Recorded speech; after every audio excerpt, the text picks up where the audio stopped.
সমান সমান থোড়া চড় দিচ্ছে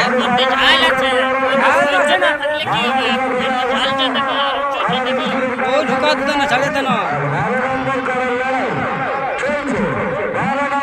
একটু গরম হাতে দা একটু 10 মিনিট পরে তারপর যদি পালালে জলদি 5-10 মিনিট পরে গেলে চাঁদিয়ে পালাবে না আগে আছে বাবু জলটা গরম হয়ে গেলে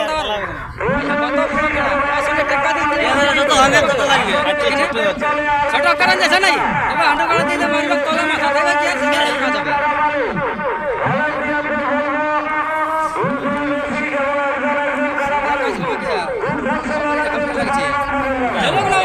ছোট হচ্ছে না কাজ করবে কি আছে রে খেলুক না বলটা জন্য ঠেলতে পারছে ওটা কত ঠিক আছে ঘুরাবি রে ঘুরাবি ওরকম ঘুরা দিতে হবে তো বাসা